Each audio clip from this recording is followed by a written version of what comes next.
Just a few minutes and you're out in the country, farm after farm. Makes you think maybe the city's not as important as you thought.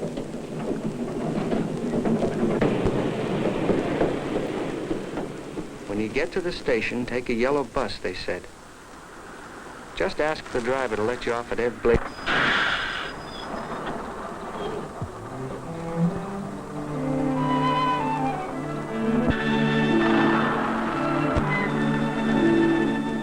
Well, there it was.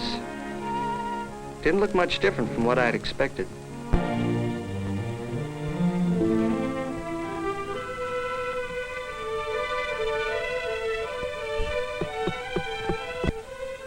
Nobody seemed to be home. Wondered if I had the wrong place.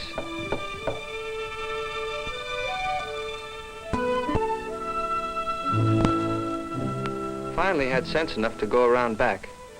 And there's on the line.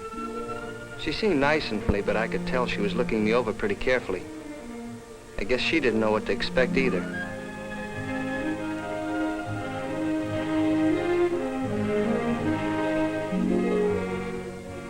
Mind your manners now, Maud told. Dropped a couple of pieces on the way, of course. All hands and feet.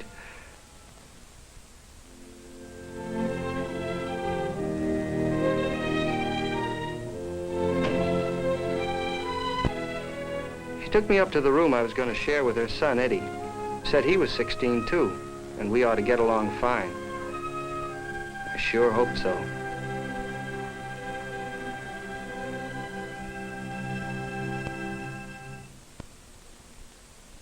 You'll probably find Mr. Blasey out in the back 40, she said, whatever that meant.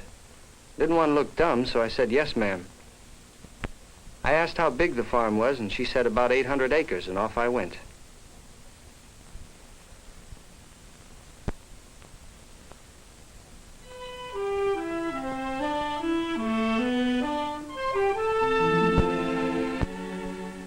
Then a big field of wheat stopped me.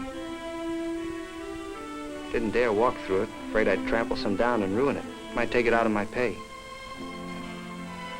You can say 800 acres quick, but when you start walking around in it, you never saw anything so big.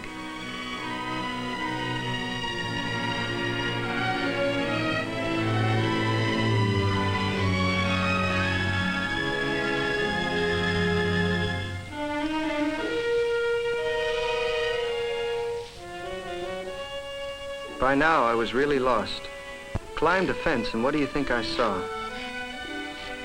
A graveyard, there in the middle of nowhere. I prowled around, looked at the tombstones. You know, some of them dated way back to 1867. Why, these people must have been farming here before the Civil War.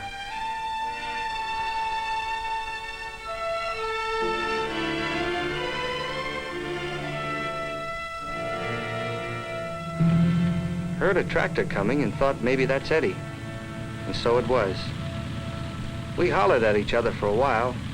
Then I made out that his father was down by the lower barn.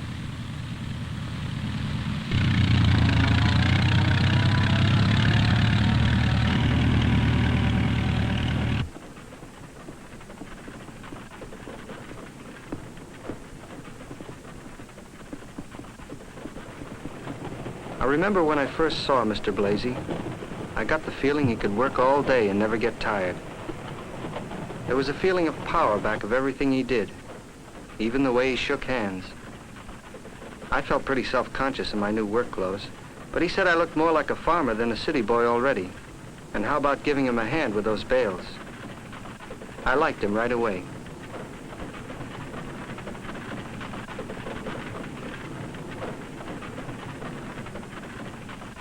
Just pulling bales of hay onto a conveyor looks easy. And you know how it is on a new job. You want to show the boss how good you are. The first couple of bales went fine. Nothing to it. Then I began to think they must have lead in them.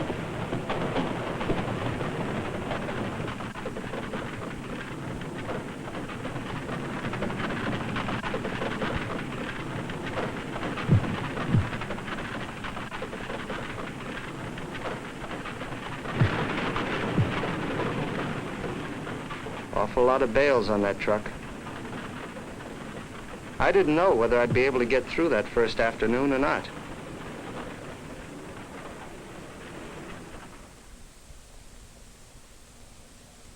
If Mr. Blasey was wondering how his kids would hit it off with a city boy, he didn't have to worry. Alberta and I got along fine, and everybody found plenty to talk about.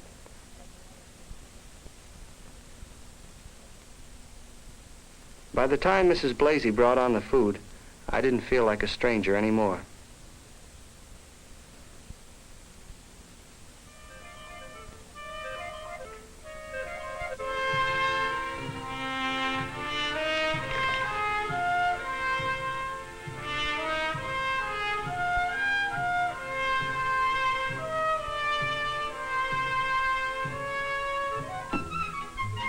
The food was terrific.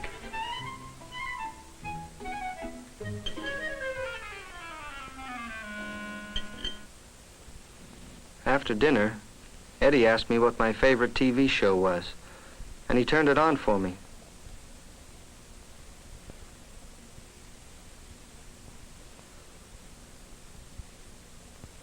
Felt strange sitting there so far from home and seeing the same show I'd have been looking at back in the city.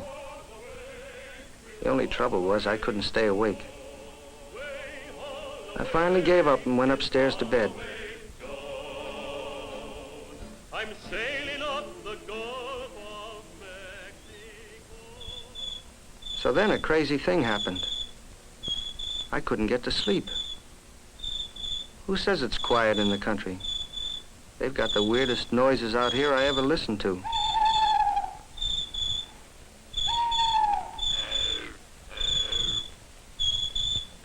How can that guy sleep through all this? I should have stayed in the city where I belong.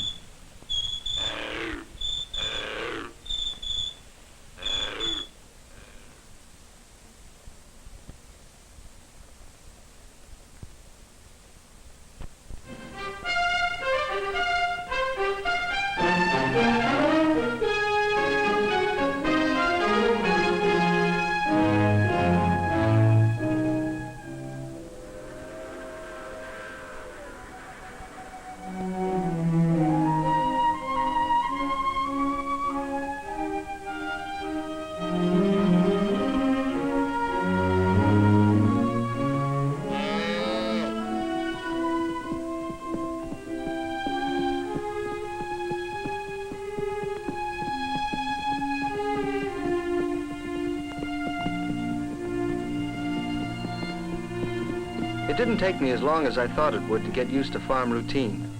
After a few days, I was out there with Eddie at the crack of dawn, chasing cows or whatever else needed doing. I had a lot to learn. On a farm, you have to be able to do almost everything yourself.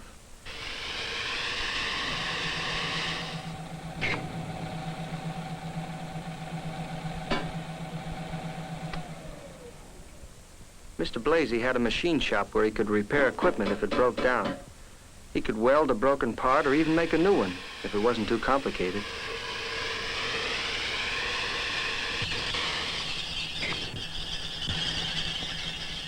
Eddie was such a good mechanic, he made me feel dumb. He could take apart almost every machine his father owned and put it together again without any pieces left over. I didn't even know how to sharpen a cutter bar, but I made up my mind to learn.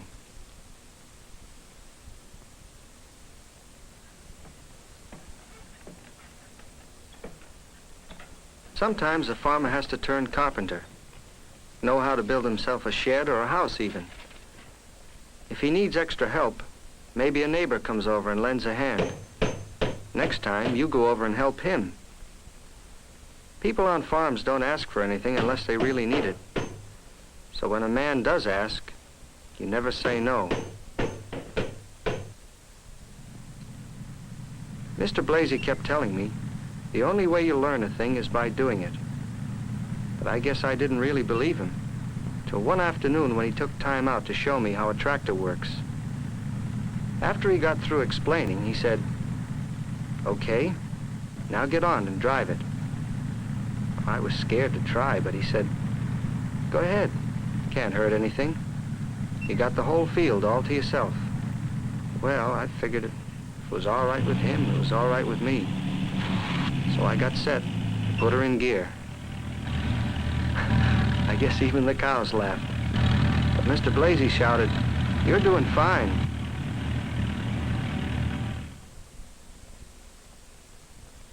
Mr. Blasey was always learning new things himself.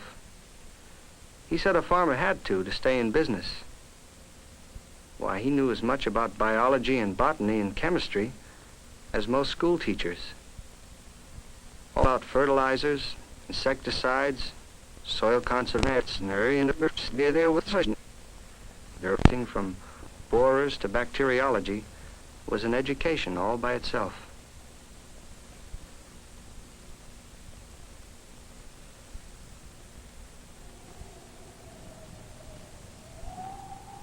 Sometimes I just sat down and looked, trying to soak up the feeling of things living and growing. It was all there spread out in front of me, if I could only understand it. Everything in nature has a purpose, said Mr. Whether it's the sun, or the way grain grows on a stalk, or insects carrying pollen from plant to plant. It's all necessary, all part of the scheme of things. I thought that over for a while, but something bothered me. What purpose do weeds serve, I asked him. And what about pests and diseases that attack the plants? What about drought and storms? Well, Tony, he said, there's evil in the world just the way there's good. And in a way, being a farmer means being on the side of what's good in nature and helping it to live and grow and protecting it against all the things that try to hurt it or kill it. I remember seeing him walk to the top of a rise one afternoon and stand there looking out across the fields. And the way he walked through the wheat and felt it, it gave you the feeling he was personally concerned with every stalk. And in a way, he was. He'd planted it. He'd helped it grow. He'd fought off whatever had tried to hurt it. And now there it stood, almost ready. I knew he was holding his breath, hoping his luck would hold till he could harvest it.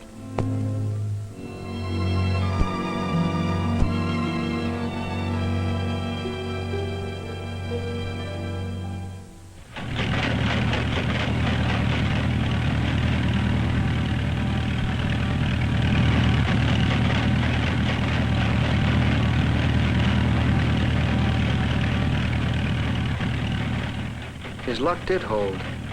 The blades of the swathers chopped down the wheat and laid it out on the field in long rows to dry.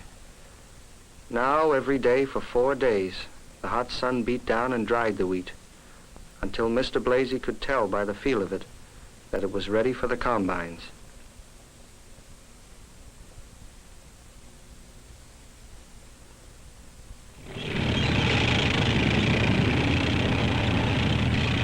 Mr. Blasey says nobody under 50 is old enough to appreciate a modern combine. He can remember harvesting the wheat with horses and old-fashioned equipment made of wood and iron that broke down and left you stranded in the middle of a field. 15 years ago, he had to hire 18 men to do the same job only 5 of us were handling here. The combine alone has cut down labor by 85%, and with just one combine, he can harvest more than 30 acres a day.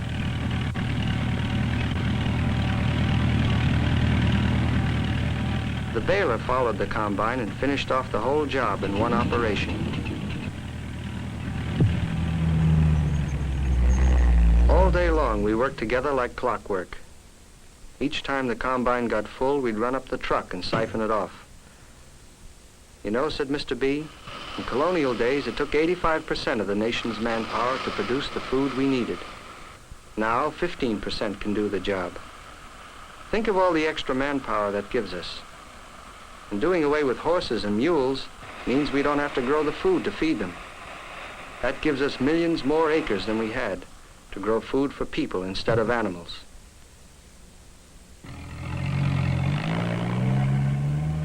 I took away more new ideas than I did wheat that day.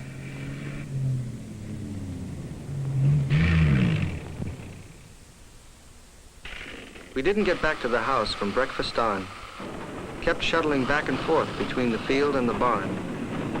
Here again we had a machine to help us, a conveyor that Mr. Blasey had figured out and built himself. It carried the wheat to the bins in a steady flow and saved us a lot of time. Mr. B kept the pressure on. He was just a little uneasy about the weather.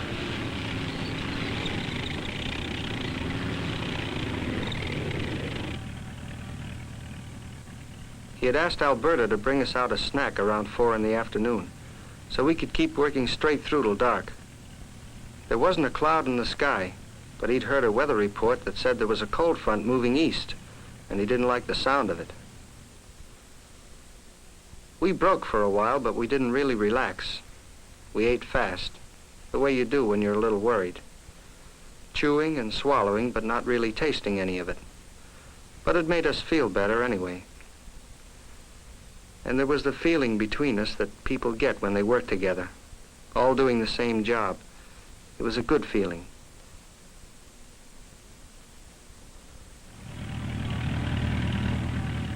Then we went at it again, and now the wind began blowing in gusts, and you could smell the change coming in the air. Down went the sun, but we kept right on working. We didn't quit till it got too dark to see.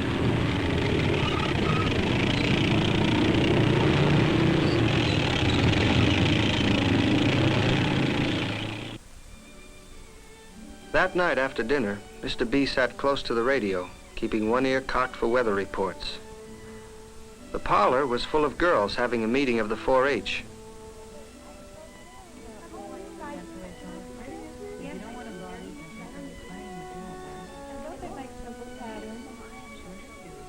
Mrs. Blasey is the volunteer leader of Alberta's 4-H club. All the kids out here belong either to 4-H or the Future Farmers of America, and they learn a lot and have fun doing it. Alberta was smart at designing clothes. She was going to try for a prize at the county fair. I sure wished her luck. This is station QLXR, station QLXR. Montgomery County reports winds with a velocity of 40 miles. 9 o'clock, we got a weather report of wind and hail Severe moving damage to southeast, crops. right in our direction. Center of storm is moving looked over bad for Falls tomorrow. Junction. Sunrise told us nothing, but the weather reports were still bad. A neighbor brought his combine over to help, and we started working against time. For a while, it looked as if we might make it.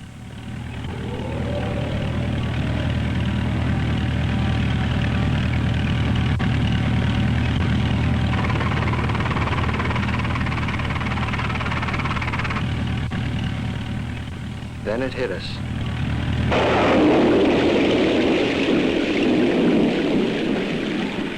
We really did get rained out.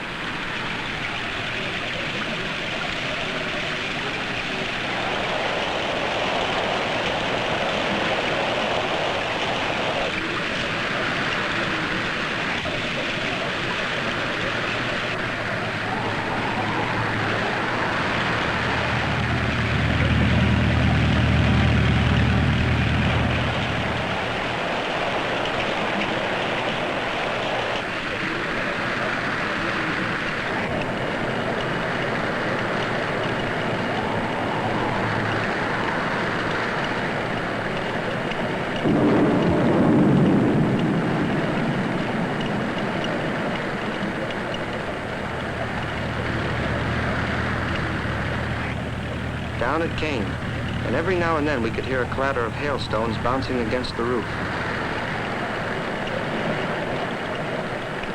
I figured the wheat must be ruined, and I sure felt sorry for poor Mr. Blasey after all the work he had done.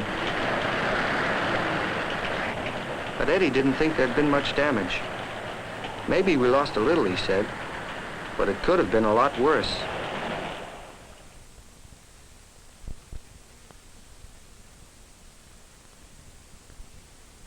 One Saturday, we decided to do a little shopping and take in the county fair. We all piled in the car and drove to town.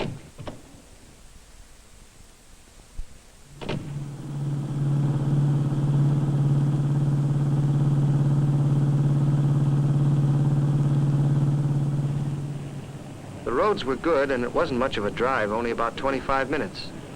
And I didn't think about it one way or the other, until Mrs. Blasey started telling me how much the town had changed in 20 years.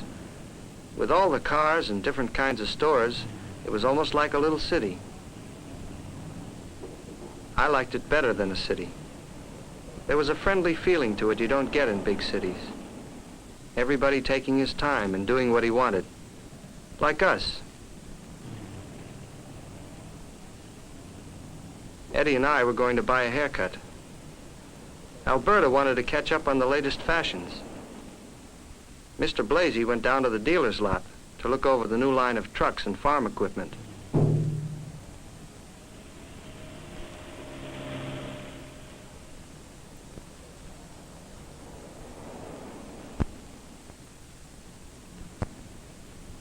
We were all going to meet back at the car in an hour, eat dinner in town, then go see the fair that evening.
After the last crop had been harvested, Mr. Blasey had a long session with his account books.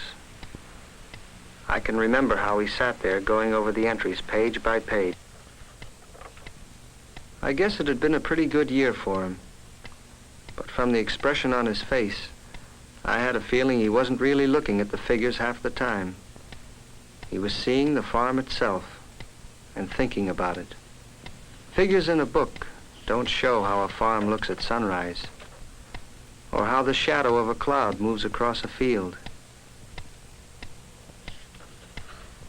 or the way wheat whispers in the wind. Figures don't show all the work a man's hands have done, all the thought and the planning and the skill, or the worry and the disappointment. The way Mr. Blasey feels about his farm goes deeper than profit and loss. His farm is as much a part of him as his head or his heart. You couldn't take it away from him without killing him.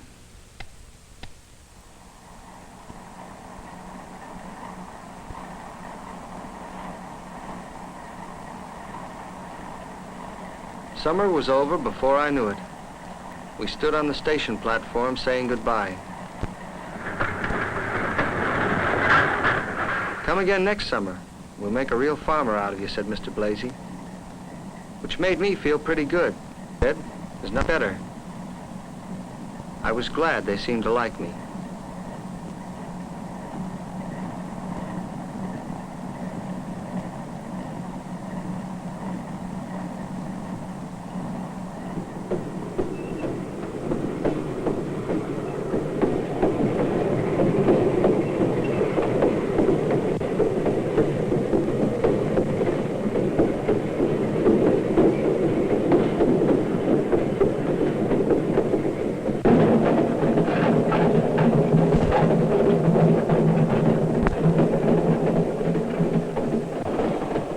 the way back, I watched the farms pass and thought about them.